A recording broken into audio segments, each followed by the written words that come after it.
everyone, and welcome to another wonderful webinar we have today. Today is a panel discussion, the advantages of diversity in sales teams. So that's what we're covering today. But before we get into introducing our speakers, I want to just cover a few housekeeping items. We are presenting this on a web-based platform and live, so if you're experiencing any technical issues or connectivity issues while viewing this webinar, please let us know in the Q&A chat box, which should be right below our slide window, just to the right of our video window. Let us know what issues you're experiencing. A quick tip is just refreshing your window, exiting out of the link, and rejoining with that confirmation or registration page link that you received. So definitely couple of issues there. And then if you're also utilize the Q&A chat box to let us know if you have any questions.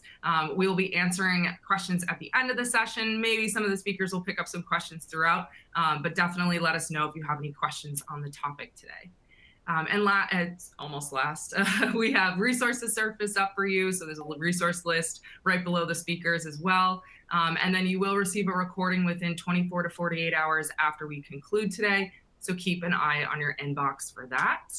And a last housekeeping item is ZoomInfo is a publicly traded company. This presentation may contain forward-looking statements. Any buying decisions you make should be made based only upon currently available products and offerings. This is our complete safe harbor statement here for your review. All righty, speakers. I'd love for you all to introduce yourself and tell us a little bit about your background. So Stephanie, CRO of SmartBug, can you kick us off? Yeah, so thanks, Rebecca. As Rebecca said, I am Stephanie Valenti. I am the Chief Revenue Officer at SmartBug Media. And I have found that Chief Revenue Officer means something different everywhere. And so at SmartBug Media, it means that I oversee our entire customer journey. So sales, marketing, and all of our client delivery departments and customer success. So SmartBug Media is the #1 HubSpot and Klaviyo agency supporting all things inbound marketing, revenue operations, and full cycle marketing services. Awesome. Thank you so much, Stephanie. Thank you for being here. Ali, I'd love to hear just what you're doing here at ZoomInfo. He's the Director of Account Management. Thank you, Rebecca. So yes, Ali Saeed here. Good to have you all with us on this session today. I specifically look after our international markets, focused on enterprise account management. So we're looking after accounts that are specifically headquartered in our international markets outside of the US, from young businesses that are growing, and also rather large companies as well that have spent a large number of years with us, looking to build a highly focused and tuned go-to-market revenue solution for their sales teams. Historically, previously to that, I spent a lot of time in various different business verticals, in advertising and media, in travel tech, as well as financial services as well. Awesome. Thank you, Ali, for being here. And Serena, take us home. She is our sales manager from ZoomInfo. Please tell us a little bit about yourself and your background. Yeah, thanks, Rebecca. So my name's Serena. I am a sales manager for one of the new business teams serving the EMEA region here at ZoomInfo. I've worked at ZoomInfo for the last 4 years, but I just recently became a manager in July, so I'm in my first couple of months in management. Before that, the first few years I worked here, I was an account executive, again, on the new business sales team. And before I worked here, I did inside sales for a safety glove company, so a little bit of a different industry, but my background was in international relations, so I think it all kind of came full circle to working on international sales at ZoomInfo. That's awesome, and congrats on new manager. Welcome, and thank you for being here. And my name is Rebecca. I am your host for today, or moderator for today. I'm going to help make sure that we keep this conversation going and getting to all the points we wanted to cover today. So I am excited to kick things off. And Serena, we're going to start things with you. It's hard to draw a line on what diversity is because it just encompasses a wide variety of characteristics, of human characteristics. In your opinion, what are some of the characteristics less spoken about that sales leaders should value when trying to build a diverse team, and why? Yeah, absolutely. So I think that one that I just sort of alluded to in my introduction is diversity of the work experience of your team and where they worked previously. I know that a lot of software and tech companies can want to hire people who only have that B2B SaaS sales background or something like that.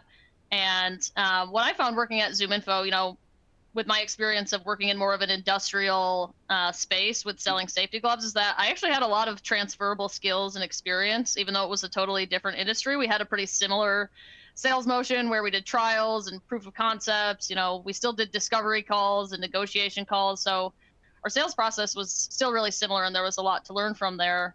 And quite a few of the team members that we work with here at ZoomInfo have, you know, similar kind of more industrial backgrounds. Not everybody had years of experience in tech sales before they came to work here, and I think that's been really good for our sales team, just to have that wide variety of backgrounds. And the same thing goes for educational background. There's, you know, a lot of diversity there as well. A lot of the top performers at ZoomInfo don't have college or university background, so again, maybe people who would have been less traditional candidates, but have been really successful and contributed to the diversity of our sales teams here.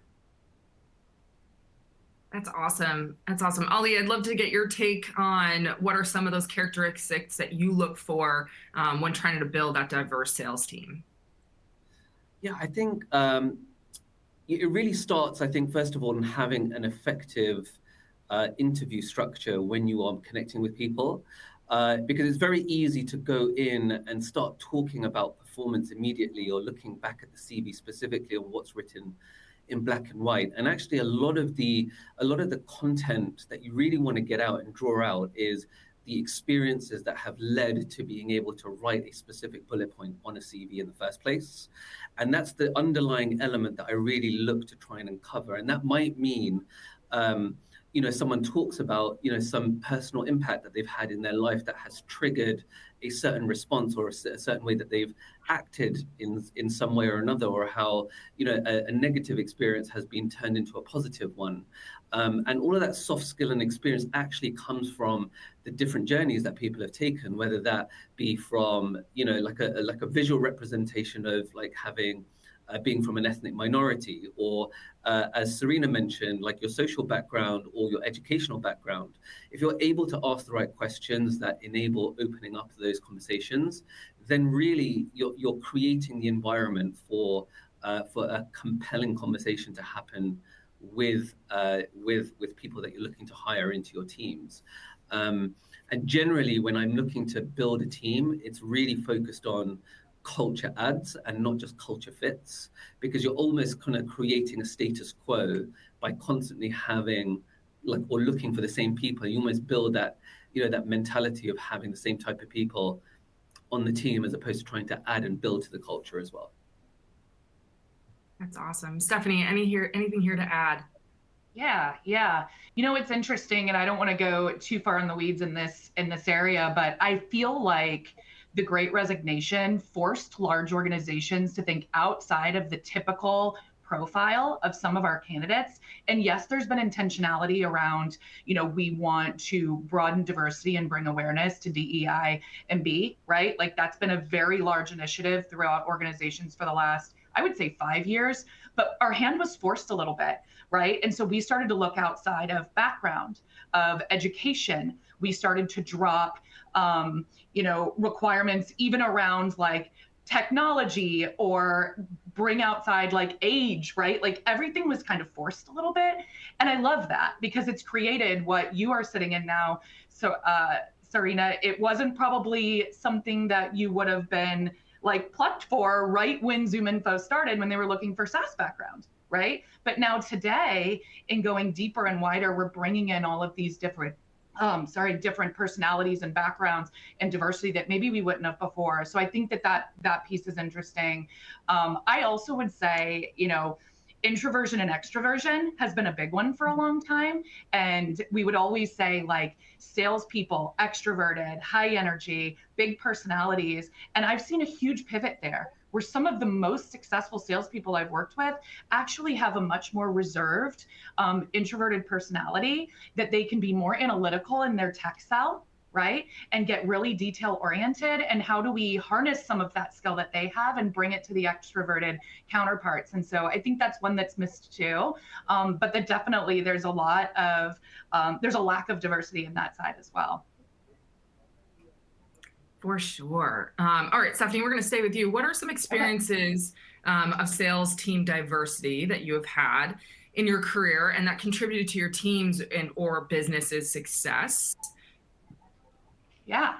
So I'm going to take it back, a way back. About 5 years ago, I had gotten my first executive position, and it was leading a sales team. And I was a senior vice president of sales. It was a small team in the beginning, and we had about 40 people. And what I had noticed is those 40 people were very similar, right? Same generation and age, right? Same race, same sex. They all went to a similar school. And I want to say, I don't think this was the fault of the organization, right? So I came up with in thinking about this webinar, started to think about likeness breeds likeness without intentionality, right? And so there was no intentionality around building a diverse team. And so what happens? You hire your first couple people, they refer their friends refer their friends. And all of a sudden you take a step back and you look across the organization and you're like, oh my goodness, they're all the same, right? Like they're all the same and no one's challenging status quo and no one's like double clicking into not like just all saying yes all the time because there's this likeness. And so, when I had come in as an outsider seeing this, I immediately identified like there's a problem here, right? And so really purposely and intentionally started to make sure that we were looking outside of what was existing there. And so bringing in females, especially into leadership roles because they did not exist, looking at people of color because that was a very low percentage, finding people that did not have degrees. A lot of these people had graduated from a private, very expensive college that was local. And it's like, okay, like let's shake this up. And what we found in doing that is the way that we did things before, whether it be process or sales structure, or even like water cooler talk, that injection of diversity really helped us propel into that next stage of growth. And so when I left, we started at 40, we went all the way up to 200 people, omni-channel approach, right? Inside, outside. And when I looked back, when I left at that team, it was exceptionally diversified in everything that was intentional for myself. So people of color, sex, sexual orientation, demographic, right? Like you name it, we had that, but it had to be done intentionally. And so, if you can take one thing away from what I just said, likeness breeds likeness without intentionality. And so you have to have an intention in building this. Definitely. Serena, I'd love to hear just your take on maybe how that's worked within ZoomInfo or any of your experiences in the past. Yeah, absolutely. So I think ZoomInfo's kind of had a similar journey to what Stephanie was talking about, where as we've grown and the sales team has gotten really big here, it's obviously become a lot more diverse than it was 4 years ago when I started at ZoomInfo.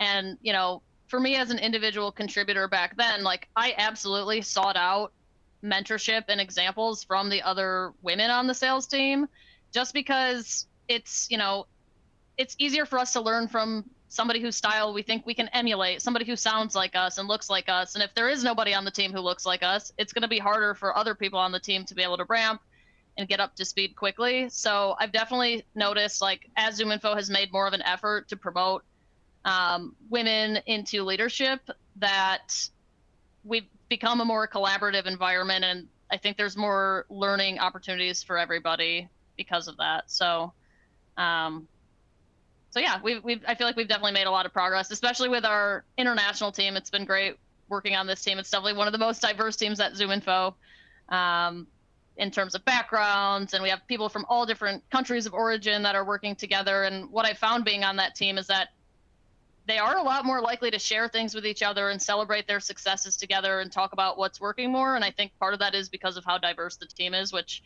I think Ali can probably attest to as well. Yeah, Ali, take it away for sure. I'd love to hear kind of what in your career here, either here at ZoomInfo or in previous organizations, that has in the sense of diversity that has contributed to team success. Sure. Well, I guess before we start talking about success, let's kind of talk about, I think we need to kind of like talk really about, where diversity doesn't work, or where it can take its take a nastier turn. So, someone being of an ethnic background, of an Asian background, I have experienced a significant amount of racism, both outside of the workplace, and inside of the workplace as well, systemic, institutionalized as well. And why, to a couple of points, something like what Serena mentioned is that when you don't have people that look like you, or that sound like you, or talk like you, it's very easy for the rest of the herd, for that herd mentality to kick in very, very quickly. And therefore, you can tend to become the butt of everyone's jokes, unfortunately, or feel like, something like that is natural. And as an individual trying to assimilate, it's human nature to want to create a social environment for yourself. You end up laughing things off or joking about it. And we hear this regularly when it comes to gender issues in the workplace as well, where females have to feel like that to be part of the ecosystem, they need to laugh at certain jokes that they wouldn't actually, or probably inside of feeling that are rather offensive.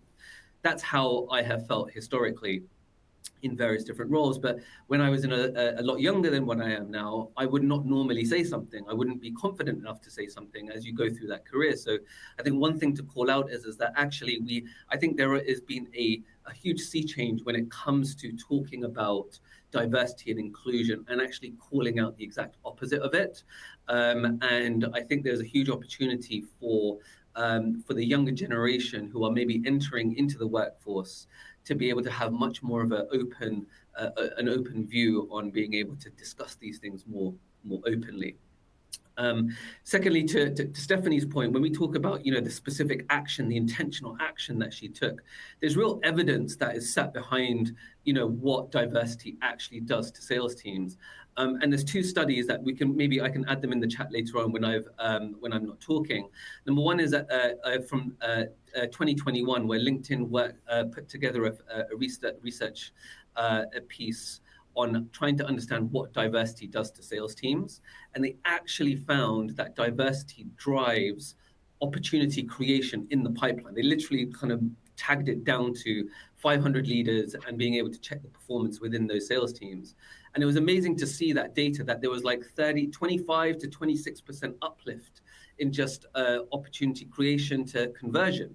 And if I go back a couple of years to 2019 and specifically talk about revenue statistics themselves, McKinsey actually ran a study on how diversity absolutely drives profitability on both the top line and the bottom line as well. So if there's any evidence to what Stephanie is saying, it's in that example right there. And you can actually even look at it in ZoomInfo, and how, in my opinion, the diversity that Serena talks about and what she's experienced is one of the reasons why I joined here, because I saw that level of diversity in the business. But number two, you see it on the bottom line, right? Q3, we produced 41% on operating margins on the bottom line. That's almost unheard of. There's a very small pack of SaaS businesses that are operating at that type of profitability. A correlated driver of that is diversity within its leadership team, all the way down to the early starters in the workforce. That's fantastic. I think you touched a little bit on this, Ali. I'd like to stick with you for a moment, a little bit back on just kind of your recruiting style, or what you're looking for within a recruiting process. So I'd love to have you give us a take on what you can do to make your recruiting process more inclusive and eliminate unconscious bias. Sure.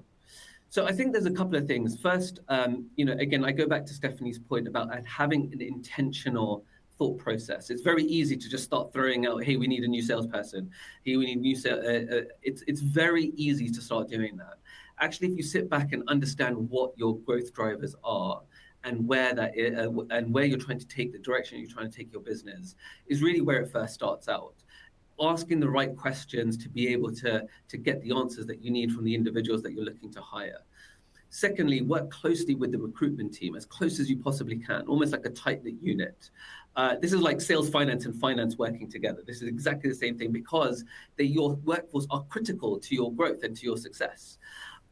So think about the words that are being used in the job descriptions and how you describe it. There are very easily ways that you can actually kind of like mask or kill so much opportunity for interviewees to come to the surface, because actually the language that you use in your job descriptions actually just say that they're not interested in that type of role. So I think that's really important part of the discussion process there. Some people are for the second point, some people are against it, which is around having kind of like blind CVs or being given CVs that don't have names on them, because that actually then helps remove any bias out of your process from the name that you see.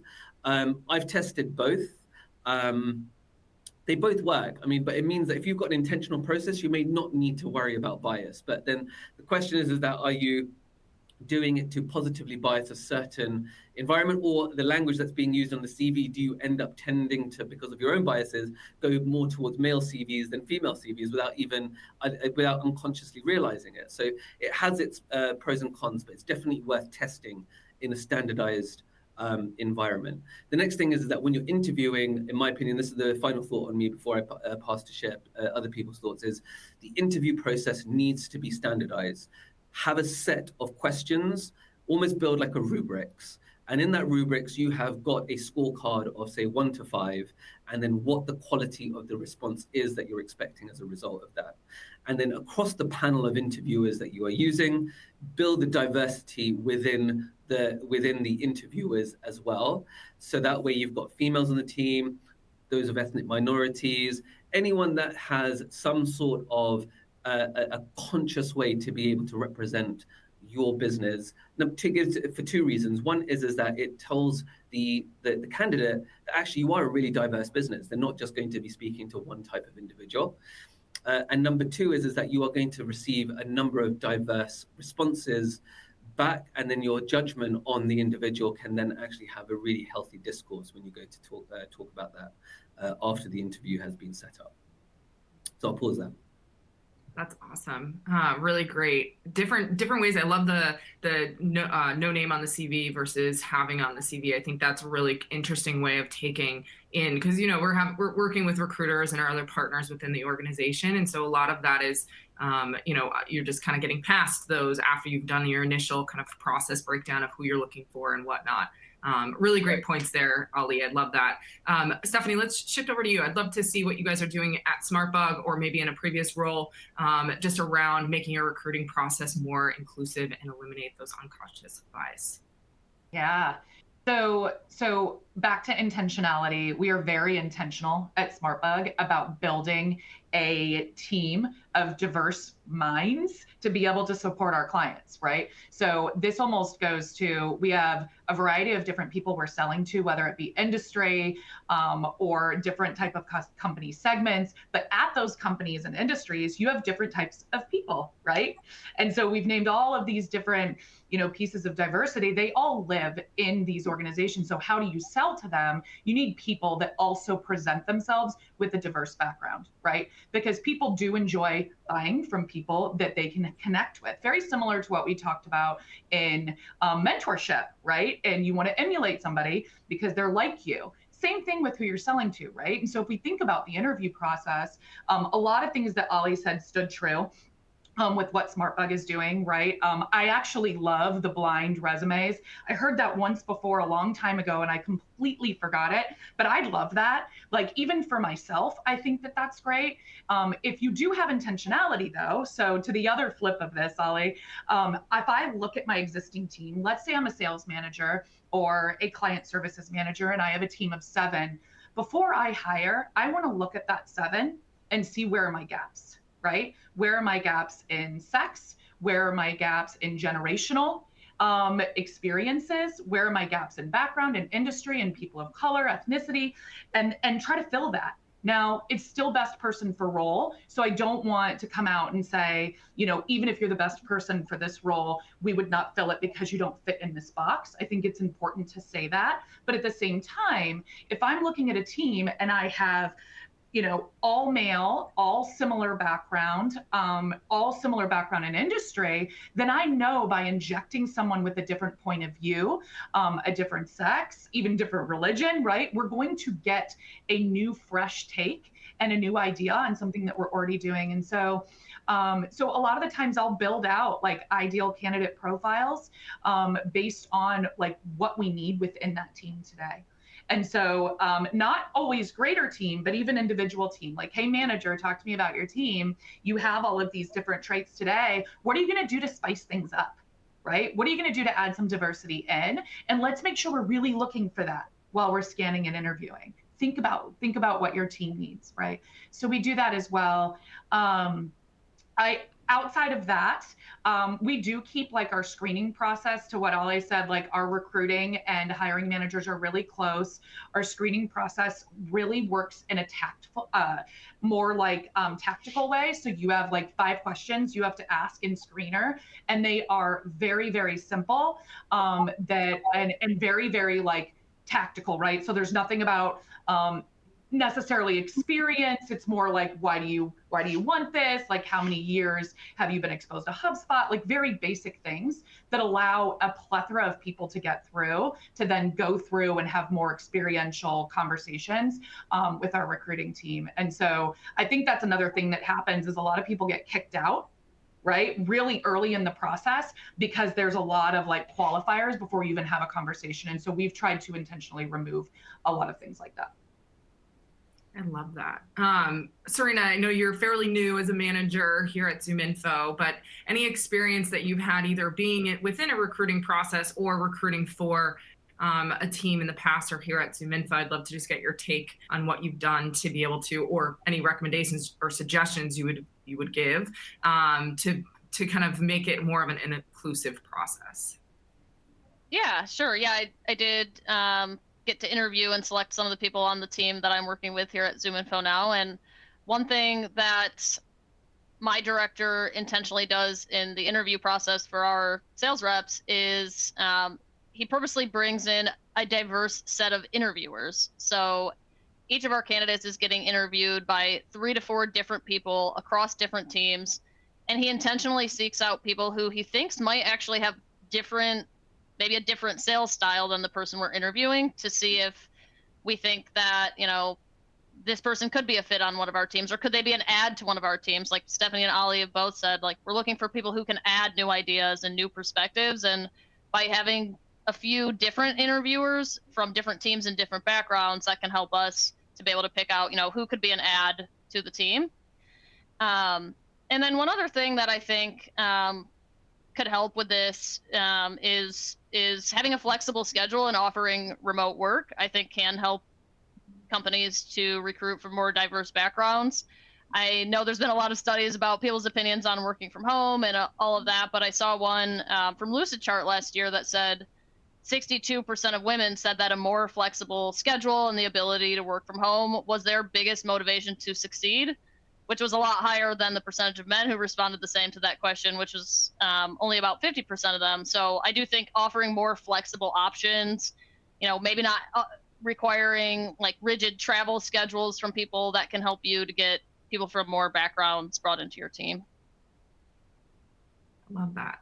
That's really good. I like the diversity of even who is doing the interviewing or conducting those interviews. I think that really then helps to understand or break down kind of different styles within your interview process alone, which is, I think, pretty key too.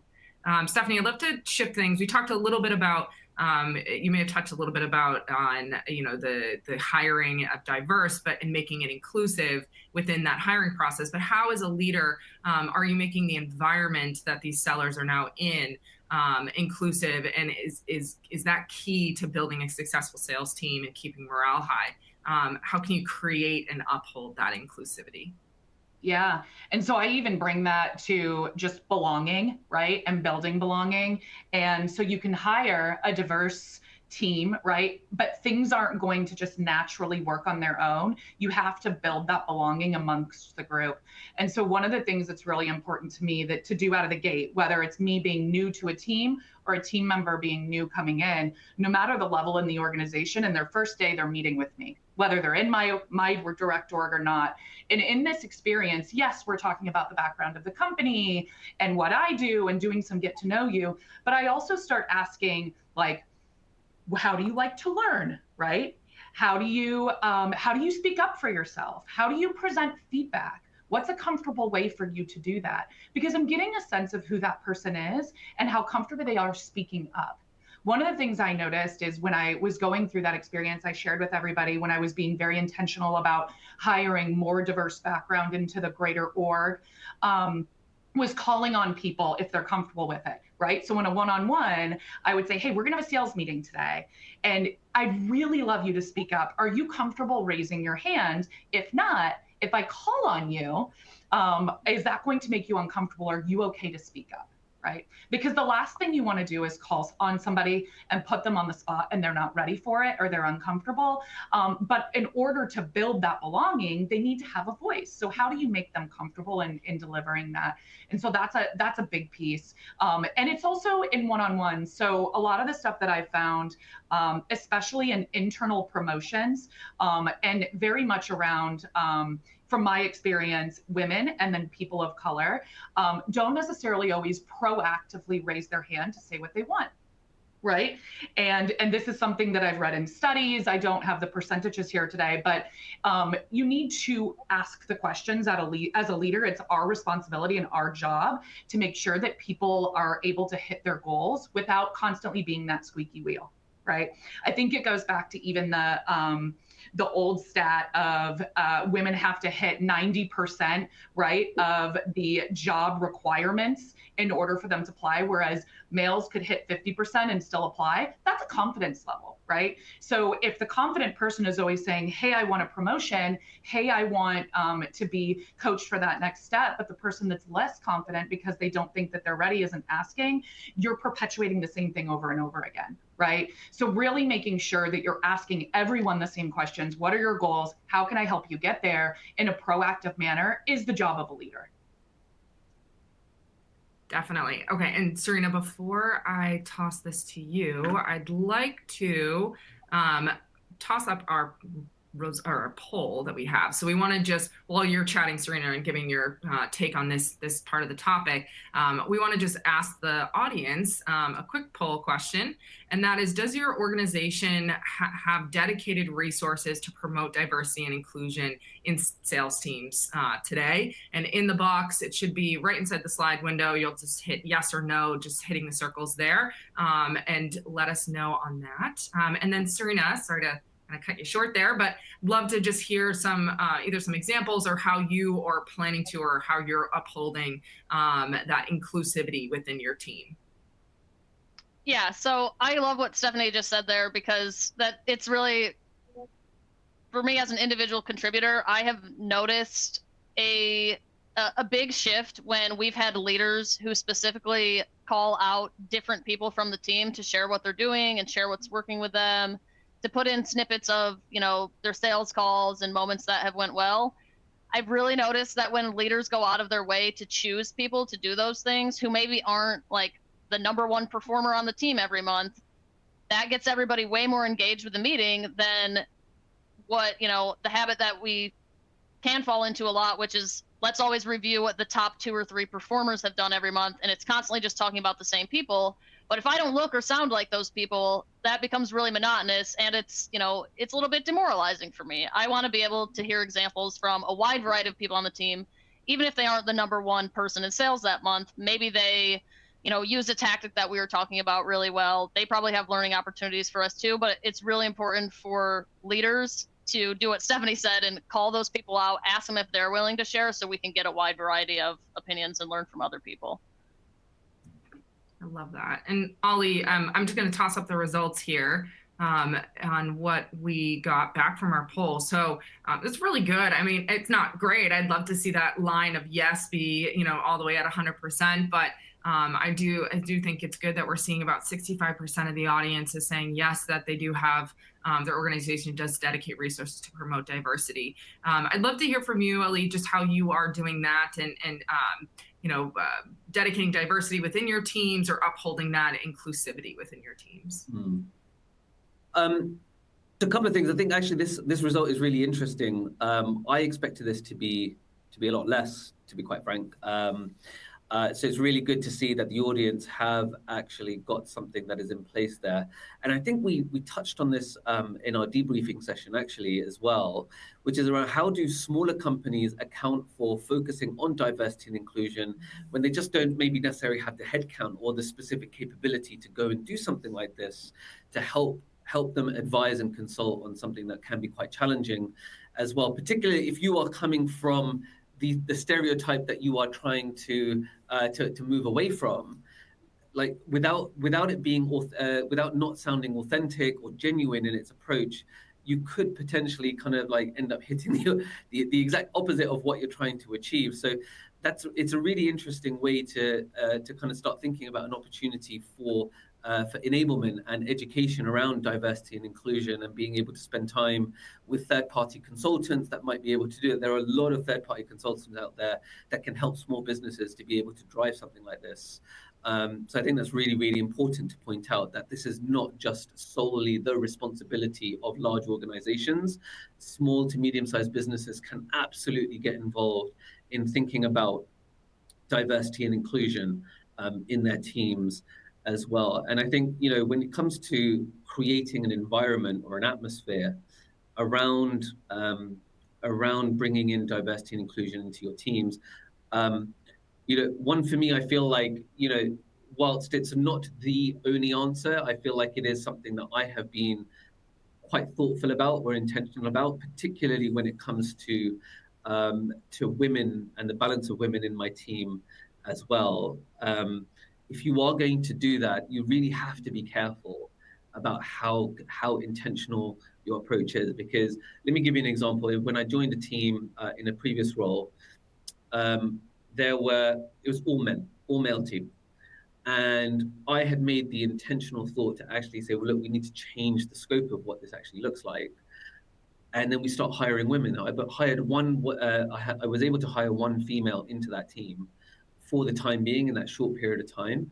But then I realized very quickly afterwards that I've created an imbalance here of almost kind of like putting that individual in a very highly difficult situation, because she's now in a group of 7 other males with this one female.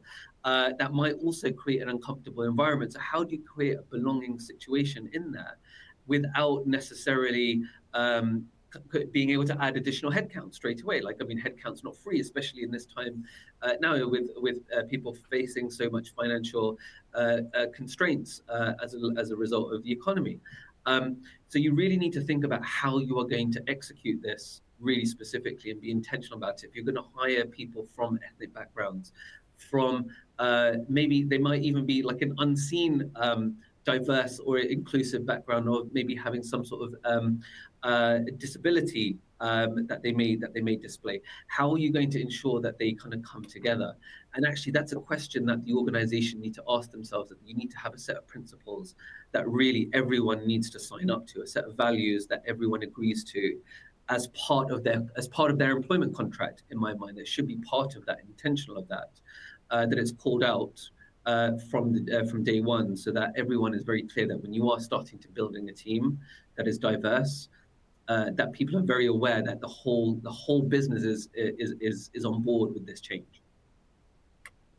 I love that. That's really, it gets me thinking, just like, how do you break out of that when you have that 7 team of all males, and you only have that one hire, but that one hire you want to make is a female or different ethnic background or race or whatnot. How do you really break that in? You kind of have to have that person that can handle that scenario, but how do you handle that and kind of make that conscious decision to still hire them? Right. I think that's a really tough scenario. It's a hard question. Oh, sorry. I was just going to top off to that, Stephanie, real quick.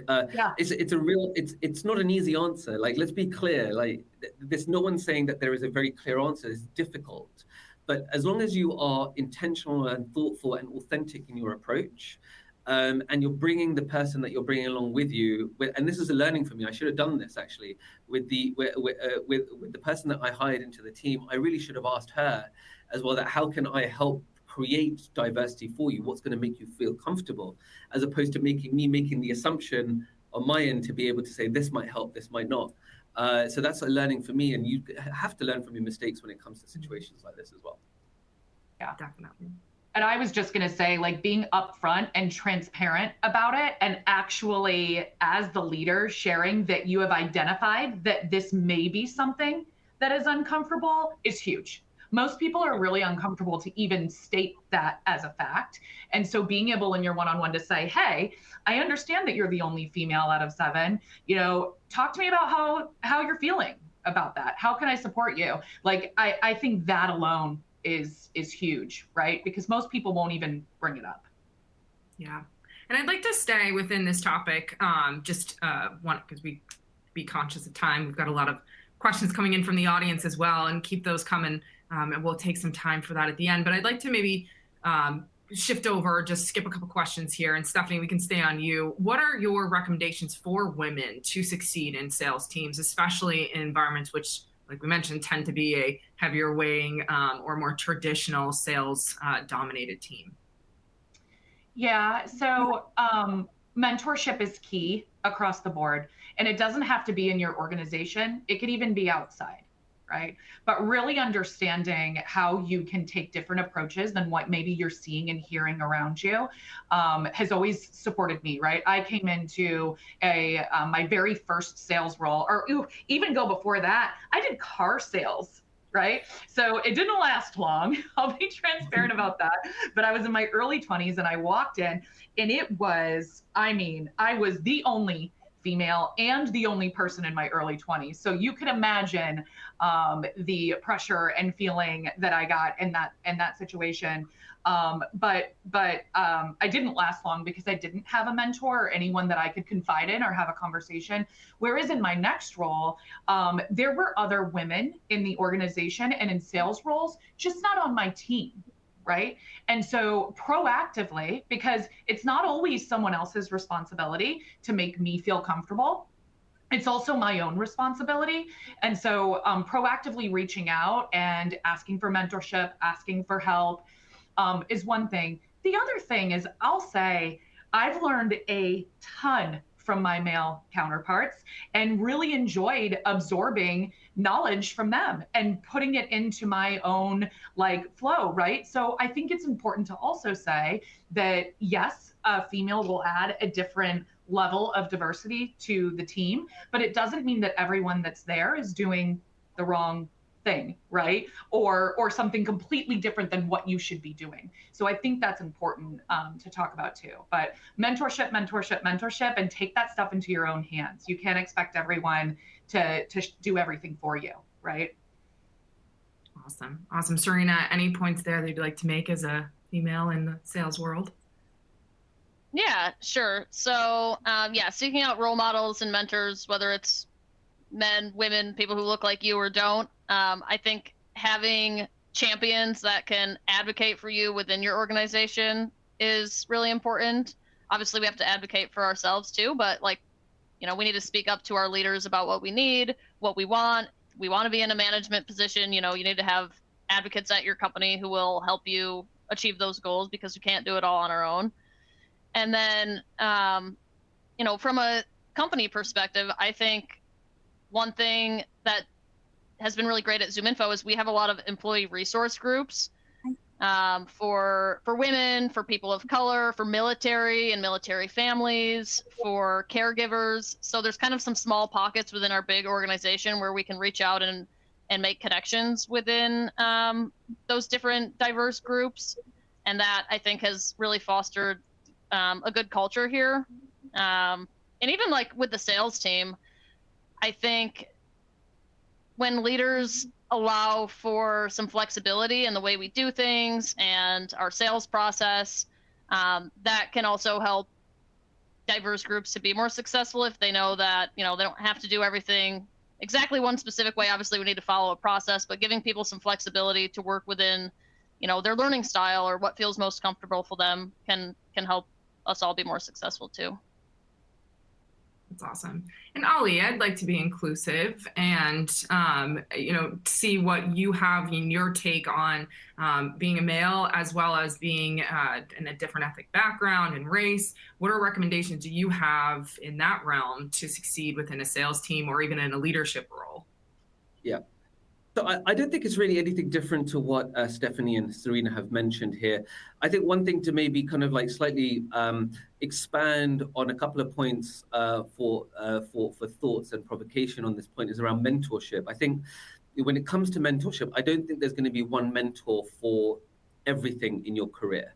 So what I would actually look to do is, and I've done it myself personally, is that look for mentors for a specific pain point or a specific area of focus that you're looking at. So if it's something to do with work-related improvements or self-development, find a mentor for that. If it's looking for allyship through counterparts or to being able to understand more, if you've got a female counterpart as a male that I want to understand the perspective of females in this situation in the workplace, I would look to seek out a mentor for that. You need to identify different individuals that bring different qualities and different skill sets for you to actually then have a much more holistic approach to your own view. Because if you're just asking the same person for all a single opinion, you are going to create a bit of or add to the unconscious bias that you have. On Serena's point around ERGs, I think they're absolutely amazing. But here's the thing that's really important around ERGs, which I think we have here, actually we do definitely have here, is that we have the mandate of the C-suite, in fact, the CEO. If an ERG does not have a mandate to actually make or impact change, it is pure tokenism. And that's the bit that what ends up happening is that many, many large organizations create ERGs, but they're really just to silence the mass. Sorry to be so blunt about it, but that is the truth. So if an ERG can exist with the mandate of the C-suite or even at the CEO level, then it's a game changer. If you're able to bring those two things together, it becomes a really powerful working force to help create and instill visions that Stephanie mentioned that are happening at SmartBug, what we are doing here at ZoomInfo as well. So there's nothing really else that I would probably add as a stepping stone, as a starting point, before things can become too complex if you try too many things. So just keep it really simple and try and keep to one or two really important things that can make a difference and have got teeth for you to kind of like move the needle on things. I love what you just said there, Ollie, because what you said is diversity and mentorship also matters, right? Like you diversity in the workplace, diversity in mentorship, like that was great. That's awesome. All right, we are getting close to time. I'd like to just wrap up on this one question, kind of a rapid fire question. So quick answers here. What is the most important characteristic you look for in a salesperson? We'll skip the why. We can just, if you want to give a little bit of why, we can do that too. And Stephanie, I'll start with you. So what is your most important characteristic in a salesperson? This is so hard. Like we could do a whole webinar on that question, right? Okay, if I get one thing, I pick coachability. Ability to be coached and apply it. Awesome. Serena, we're going to jump to you. What is your most important characteristic? Sure. Yeah, if we had to pick just one, I'm going to go curiosity, because it means if someone is curious, they probably want to get better, they probably will be coachable, and they'll probably be really good with the prospects and customers because they'll be curious about how we can help them. Love it. Ollie, what's yours? Self-development, whether they're willing to learn for themselves and go out and actually learn what they need to, not too dissimilar to what Serena's talking about in curiosity. Love it. Awesome. All right, so we're going to shift to our audience questions. There was one in here specifically for Stephanie, so I was going to toss that to you. It says, Stephanie is discussing leadership. I get concerned about the diversity versus skill set. Today, applications online our applications are online. If I click and I am a white male in today's online applications, is this person not getting an opportunity because of the diversity focus? I'm not sure if I fully understand that question, but yeah, I get the question, and I don't mind answering it here. I think the important thing today is how we defined diversity, right? It's not just about the color of your skin, your ethnic background. It's not just about your sex. It's about all of the different walks of life that you're bringing to the table. And so, for example, I don't know who asked that question, but I'm guessing maybe a white male, and that's okay, right? But if your background, everyone's in SaaS, and you're bringing a background from insurance or a background from manufacturing, and you have great sales experience that you think could add a diverse perspective to the team, then you're going to land the job, right? So sometimes diversity, the way it's looked at in a bubble, that's what we're talking about today, not the inner circle, but the entire circle, right? So skill set's still important, but that's how I would answer that question. Just remember how we're defining diversity. Awesome. Rebecca, so, I wanted to just answer that question as well. Look, and I'm going to be as polite as I possibly can on this bit, and the thoughts are my own on this, is that there is an element of privilege that already exists. So I apologize to put it in the bluntest terms. However, it means that it's something that you actually don't need to worry about being a white male, because it's something that we are trying to amplify other areas. It's not that we're trying to exclude, or hiring managers or enterprises or companies are trying to exclude. They're actually trying to do the exact opposite, which is include, because it's likely that there are going to be a large set of individuals that are already being recruited for in a similar kind of cohort of individuals as well. I love that. Okay, let's see what else we got here. Okay, so since my business is global, we're opening up markets for travel and tourism. Our goal is building diversity to build diversity that helps our common goal. Any suggestions in an ideal referral or sales partners? Our ultimate goal is to launch our own travel channel. So I don't know if anyone would like to take that question. Maybe Ali. So having worked in travel tech before, I was at Expedia for a couple of years before in a previous position. And one of the things, by the way, we used to say is that travel is the solver of all ignorance across the world. So the more you can travel, the better it is. It's such a great opportunity to learn about other cultures around the world. I think, when you're looking to build, I think whichever business vertical that you're in, it shouldn't really have a dissimilar approach to any other type of sector that you're working on.